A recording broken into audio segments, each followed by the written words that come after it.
Getting and spending, we lay waste our powers, wrote William Wordsworth, the Lakeland poet, in a rare moment when he wasn't being mesmerised by daffodils. These days he would have to rewrite that, changing it to worrying and obeying, we lay waste our powers. For that's what's happening today. The new abnormal, whereby our every movement, small ambition and thought is controlled and constricted by laws which make about as much sense as an episode of Patrick McGowan's magnificent TV series, The Prisoner, of which I confess I am constantly reminded these days, deteriorates daily, advancing into ever more absurd realms of Orwellian fantasy. Those of us who know for certain that something is wrong now waste much of our time trying to unravel the complexities of the new world order which has been foisted on us, the Gordian knot of our times. We venture down rabbit holes into dark caves and up beanstalks looking for clues. The fact, of course, is that many people are responsible for the confusion and the fear which now rules our lives. The politicians, the medical and scientific advisors, the global organisations with their agendas, and the billionaires who apparently want to gain ever more riches, control and power would be at the top of most people's list of suspects. And then there are the drones of common purpose, carefully brainwashed into thinking that they're in control, the new top-rank citizens, when in reality they're merely in place as facilitators, present to ensure that the will of their masters is carried out without question. And of course the idiots who don't bother to question anything they are told, but who merrily wear their silly masks, maintain social distancing, and obey every damned new silly law as though their lives depended upon it, are also on the list. They will soon wear their masks all the time, indoors or outdoors. They will willingly put on gloves every time they leave home. They'll wash their hands ever more frequently in a vain attempt to rinse away a threat that almost certainly isn't there to be washed away. Out damned invisible spot. Their pathetic compliance has strengthened their own enemies, but they trust what they're told, and so they're doomed. The danger is that they will drag us down with them. They think they're behaving sensibly, but they're collaborators, traitors to the human race, guilty of stupidity and ignorance more than anything else. Their misplaced trust and their contemptible weaknesses are enabling the enemy. Without their obedience, the people who are trying to destroy our civilization would get nowhere.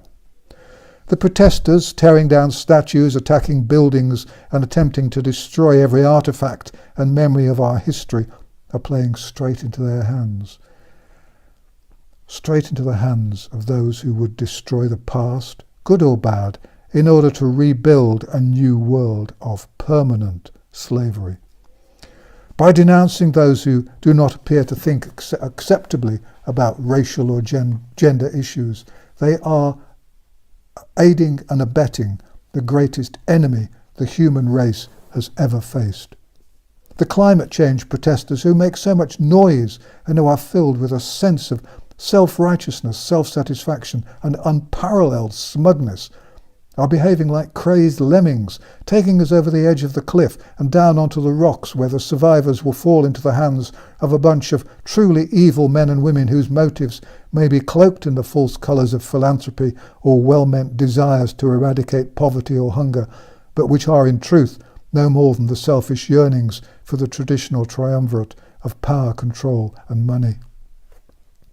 The problem, of course, is that simple-minded citizens who wear their masks with so much pride that they pick out colours and styles as though they were choosing any new accessory don't understand that they're being lied to. They're suffering from something called cognitive dissonance.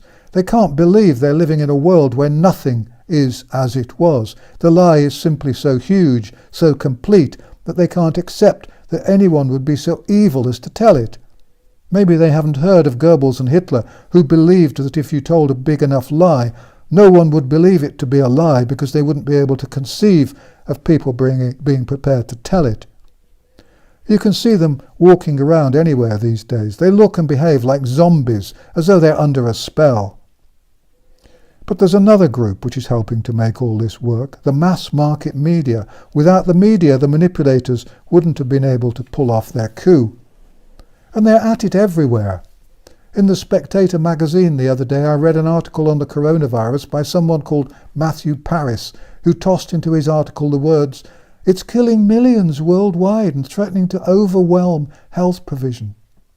With rubbish like this in print, it's hardly surprising that there are so many zombies or COVID-fearing idiots around. The total death number for COVID-19 has officially passed 500,000, not millions, but even that's recognised to be an absurd exaggeration. And I don't really think that anyone other than Mr. Paris seriously believes that COVID-19 is now threatening to overwhelm health provision. However, I doubt if any organisation is quite so adept at control through misinformation as the BBC, once known for its integrity and reliability, but now I believe hated and reviled in Britain as never before, and rightly so. Distrust the government, avoid mass media, and fight the lies. Oh, and one bit of housekeeping. I'm told that the internet contains details of a shop for my website.